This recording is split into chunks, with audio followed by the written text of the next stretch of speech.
സഹൃദയ സുഹൃത്തുക്കളെ, കഥാപ്രസംഗ പരിപാടി ആരംഭിക്കുന്നു. ഇന്ന് ഞങ്ങൾ അവതരിപ്പിക്കുന്ന കഥ 20-ാം നൂറ്റാണ്ട്. ഓൾ ഇന്ത്യ റേഡിയോയിലെ ഒരു പ്രോഗ്രാമുമായി ബന്ധപ്പെട്ട എന്ത് പ്രോഗ്രാം ഉണ്ടായിരുന്നു സാമ്പസാറിന് കേൾക്കണമെന്ന് ഞാൻ ആഗ്രഹിച്ചു. 3-ാം പക്കം ഒരു ലെറ്റർ വന്നു. പ്രിയപ്പെട്ട നിർണയം അറിയുന്നത് തങ്ങളുടെ കഥാപ്രസംഗം ഓൾ ഇന്ത്യ റേഡിയോയിൽ വന്നത് ഞാൻ അറിഞ്ഞു. പലരും എന്നോട് പറഞ്ഞു ഭംഗിയായ കഥാപ്രസംഗമായിരുന്നു. നിർഭാഗ്യം എന്ന് പറയട്ടെ, എനിക്ക് ആ കഥാപ്രസംഗം കേൾക്കാൻ പറ്റിയില്ല. രാജൻ ആ കഥ റെക്കോർഡ് ചെയ്തിട്ടുണ്ടെങ്കിൽ ഒരു കാസറ്റ് എനിക്ക് തരണം. ജൂൺ 4 സാംബശിവന്റെ 97-ാം ജന്മദിനം. കഥാപ്രസംഗ കലയുടെ കുലപതിക്കുന്ന 97 വയസ്സ്. കാഥികൻ നിരണം രാജന്റെ ദീപ്തസ്മരണകളിൽ ഇന്നും ജീവിക്കുന്നുണ്ട് സാംബശിവൻ എന്ന മഹാനായ കലാകാരൻ. സഹൃദയ സുഹൃത്തുക്കളെ, കഥാപ്രസംഗ പരിപാടി ആരംഭിക്കുന്നു. ഇന്ന് ഞങ്ങൾ അവതരിപ്പിക്കുന്ന കഥ 20-ാം നൂറ്റാണ്ട്. 20-ാം നൂറ്റാണ്ട്.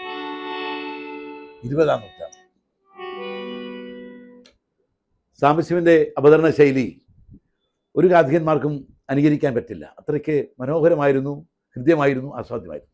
കത്തിലെ ഓരോ വരിയും ഹൃദയസ്ഥമെങ്കിലും കാഥികൻ നിരണം രാജന് ആ കത്ത് വായിച്ചാലും മതിയാവില്ല. പതിറ്റാണ്ടുകൾക്ക് മുൻപ് കഥാപ്രസംഗ കലയിലേക്ക് പിച്ചവെച്ച് നടന്നു കയറിയ കാലത്ത് കഥാപ്രസംഗ കലയിലെ ഭീഷ്മാചാര്യൻ സാംബശിവൻ സ്വന്തം കൈപ്പടയിൽ എഴുതി അയച്ചു നൽകിയ കത്ത് ഇന്നും ഒരു നിധി പോലെ സൂക്ഷിക്കുന്നുണ്ട്.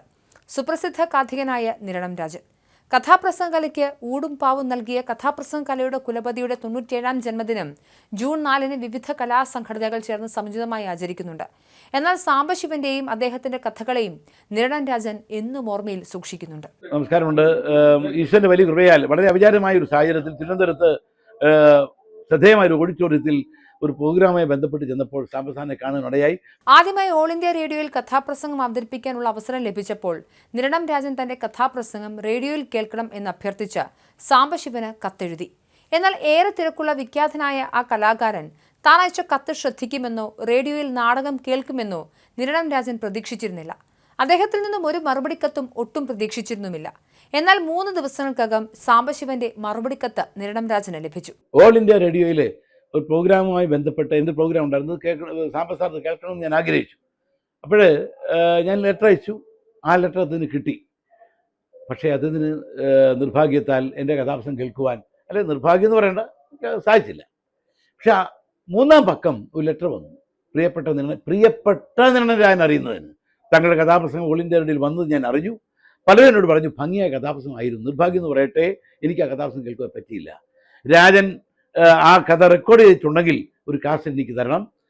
ആ കാസറ്റ് കേട്ടിട്ട് ഞാൻ തിരിച്ചു തന്നോളാം. അത്ര ഡിസിപ്ലിൻ. ഞാൻ മുമ്പേ വന്ന വേറൊരു പ്രധാനപ്പെട്ട ഒരു പോയിന്റ്, ഞങ്ങൾ ട്രിവാൻഡ്രത്ത് നിന്ന് കഴിഞ്ഞപ്പോൾ ഞാൻ പറഞ്ഞു, സാർ ഒരു ഫോട്ടോ എടുക്കാൻ. അതൊന്നും എടുത്തോളാം പറഞ്ഞു. ഒരു ചെറിയ സംഭവം.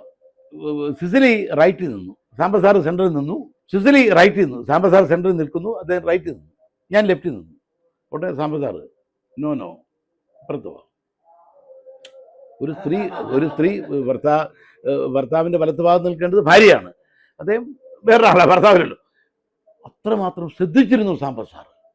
ഞാൻ പറഞ്ഞു മനസ്സിലായോ? സിസിലി അവിചാരിതമായിട്ട് റൈറ്റ് സൈഡിൽ നിന്നു, സാംബസാർ സെൻറ്ററിൽ നിൽക്കുന്നു, ഞാൻ ഇടത്ത് നിൽക്കുന്നു. ഉടനെ പറഞ്ഞു നോ ലെഫ്റ്റ് വരാൻ പറഞ്ഞു. സിസിലി ലെഫ്റ്റിലാക്കി, എന്നെ റൈറ്റിലാക്കി. അപ്പോൾ തൻ്റെ ജീവിതത്തിൻ്റെ ശൈലി ഓരോ കാര്യങ്ങളിലും അത്രമാത്രം ഗൗരവം കൊടുത്തു. ചെറിയ കാര്യങ്ങൾ പോലും വലിയ പ്രാധാന്യം കൊടുത്തുകൊണ്ടാണ് സാംബസാർ എന്ന് പറയുന്ന വലിയ മനുഷ്യൻ വലിയ ഉദയസൂനായി മാറിയത്. 22 മണിക്കൂറിലധികം സമയം തുടർച്ചയായി കഥാപ്രസംഗം അവതരിപ്പിച്ച് ലോക റെക്കോർഡ് സ്ഥാപിച്ച നിരണം രാജന്റെ പേരിൽ ഒരു പക്ഷേ രേഖപ്പെടുത്താത്തൊരു റെക്കോർഡാവും ഒരു കത്ത് ഏറ്റവും അധികം തവണ വായിച്ചതിനുള്ള റെക്കോർഡ്. പ്രിയ രാജ എന്ന സംബോധനയോടെ ആരംഭിക്കുന്ന കത്തിൽ ഓൾ ഇന്ത്യ റേഡിയോയിൽ പ്രക്ഷേപണം ചെയ്ത കഥാപ്രസംഗം കേൾക്കാൻ സാധിക്കാതിരുന്നതിൽ ക്ഷമ ചോദിക്കുന്നുണ്ട് ആ വലിയ കലാകാരൻ. എന്നാൽ കഥാപ്രസംഗം നന്നായിരുന്നു എന്ന് കേട്ടവർ പറഞ്ഞറിഞ്ഞതായും അത് റെക്കോർഡ് ചെയ്തിട്ടുണ്ടെങ്കിൽ തനിക്ക് കേൾക്കാൻ ആഗ്രഹമുണ്ടായിരുന്നു എന്നായിരുന്നു കത്തിന്റെ ഉള്ളടക്കം. പിന്നീട് കഥാപ്രസംഗം റെക്കോർഡ് ചെയ്ത് സാംബശിവന് നൽകുകയും അദ്ദേഹം അത് കേട്ട് നിരണം രാജനെ അഭിനന്ദിക്കുകയും ചെയ്തു. പിന്നീട് മരണം വരെയും സാംബശിവനുമായി നിരണം രാജനും കുടുംബവും ഏറെ അടുത്ത ബന്ധം പുലർത്തിയിരുന്നു. നിരണം രാജന്റെ സഹധർമ്മിണിയായ സിസിലിക്കുമുണ്ട് മഹാനായ കലാകാരന്റെ സൗഹൃദത്തിന്റെ ദീപ്തസ്മരണകൾ. ഞങ്ങൾ ഒരു അവാർഡുമായിട്ട് ബന്ധപ്പെട്ട് തിരുവനന്തപുരത്ത് ചെന്നപ്പോൾ സാറുമായിട്ട് കാണുവാനും സന്തോഷം പങ്കിടുവാനും അവസരമുണ്ടായി. നല്ലൊരു അവസരമായിരുന്നത്. ഞങ്ങൾ ഫോട്ടോ എടുക്കുകയും പിന്നെ പല പ്രാവശ്യം അതുവഴി പോകുന്നുണ്ടെ സാറിൻ്റെ വീട്ടിൽ പോകുവാനും സാറിൻ്റെ വൈഫുമായിട്ടൊക്കെ സംസാരിക്കുവാനും എല്ലാം അവസരം ഉണ്ടായി. എപ്പോഴും മനസ്സിലിങ്ങനെ എല്ലാ ജനങ്ങളുടെയും മനസ്സിലിരിക്കുന്ന പോലെ സാറിൻ്റെ കഥകളും സാറിനെ എല്ലാം നല്ലതായിട്ട് ഓർമ്മയിൽ നിൽക്കുന്നു. 1970 9-ാം വയസ്സിൽ കഥാപ്രസംഗ കലാരംഗത്തിറങ്ങിയ നിരണം രാജൻ ഇപ്പോൾ കലാരംഗത്ത് 56 ആണ്ടുകൾ പിന്നിട്ടു. പിന്നീട് ഏറെ പ്രശസ്തനാവുകയും നിരവധി രാജ്യങ്ങളിൽ ആയിരക്കണക്കിന് വേദികളിൽ നിരവധിയായി കഥകൾ അവതരിപ്പിക്കുകയും നിരവധി അംഗീകാരങ്ങൾ തേടിയെത്തുകയും ചെയ്തപ്പോഴും കഥാപ്രസംഗ കുലപതിയായ സാംബശിവനോടുള്ള ആരാധനയും വർദ്ധിച്ചു വരികയാണെന്നാണ് നിരണം രാജൻ പറയുന്നത്.